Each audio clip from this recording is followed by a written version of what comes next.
I honestly can say that Habitat Humanity not only gave me a house to live in, but also got my family very close to each other and got me in a place where my family can be themselves and feel that a whole independency. Hey, my name is Uba Hassan and I have lived in a Habitat Humanity since I was 12, 13 years old.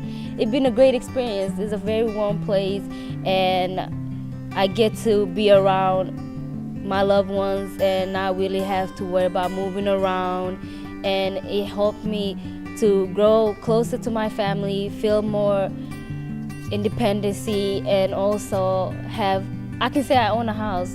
Well, my dad owns the house, but I live in mine. He's very thankful for a place that he can raise all his kids in, that is not too crowded, and also be very affordable. That's the reason why he loved the Habitat Humanity, because it was very affordable for us and gave us the whole environment look that we needed, a space that all of us can grow in and don't need to be squished and have our own independency. So that was a good thing for people to actually give a hand to Habitat Humanity, because he did a lot for us, and as my older sister and me and other ones, to do community service for them and give back. And it would be awesome if a lot of people had the chance that we did, and definitely gonna look forward to making it happen for a lot of people, and we're very thankful for it.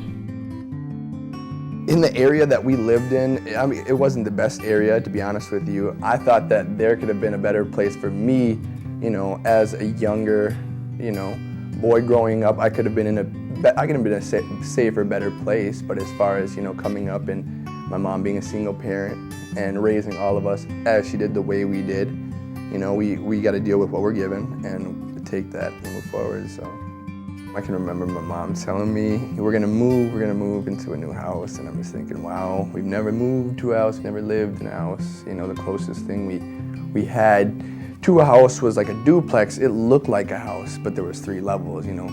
If I were to tell you about Antoine, my brother, wow, he's a heartwarm kid. He's wonderful. He's great. I get to work with him as far as my brother. So he has muscular dystrophy, which is MD, which is weakening of the muscles and joints and stuff. It's easier now because now we have our own house and we have the ramp in the front. First day they came in and they redid the bathroom. They made the door wider for him to get in.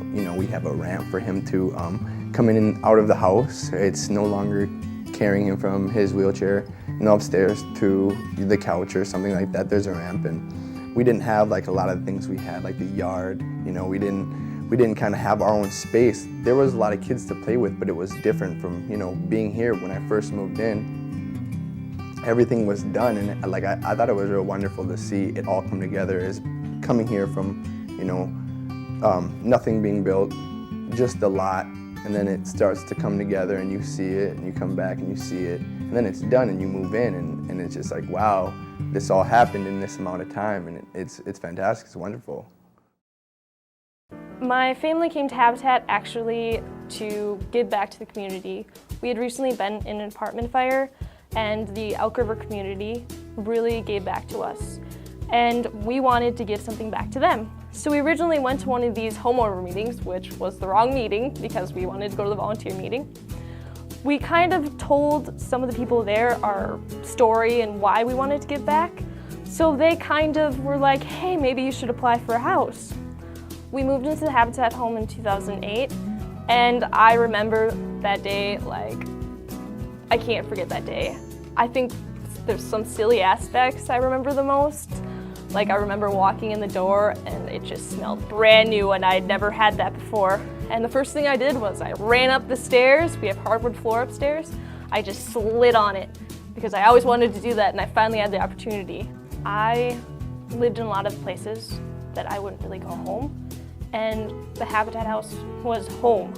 And I remember walking through the door and I'm like, I can go upstairs. I don't have to worry about disturbing people. I can have my own room.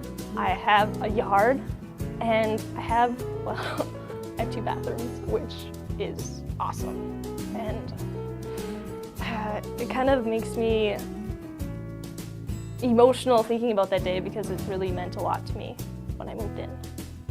The biggest difference between my home now, the Habitat house, and where I lived before, the one thing that sticks in my mind the most is having a yard. I love to be outside, and I actually like to mow the lawn. Living at the house has kind of given me this foundation and somewhat confidence, because before, my mom always tried to make everything stable, but everything was kind of falling apart by us. And having the house was something that was always stable, something that never changed. It was somewhere that I would for sure be staying, and I guess it just also gives my little siblings the same stability, I guess, that my mom wanted to give me, but she couldn't due to our circumstances. My dreams for the future are pretty high. I always set really high expectations for myself. I plan to be a physical therapist, and right now I'm attending a Ramsey Community College, and hopefully next year I'll be going to either the University of Minnesota, Twin Cities, or North Dakota University to pursue that, and I'm gonna do it because I put my mind to it and I know I can do it.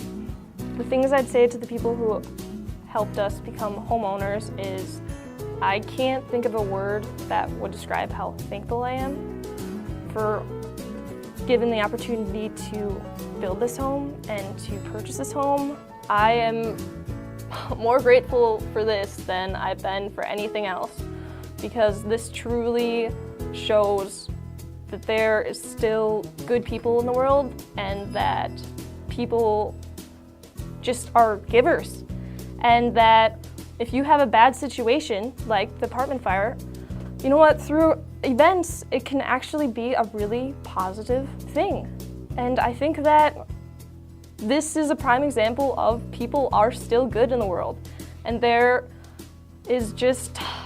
hope. And I can't think of a word, but I guess the most common word is thank you.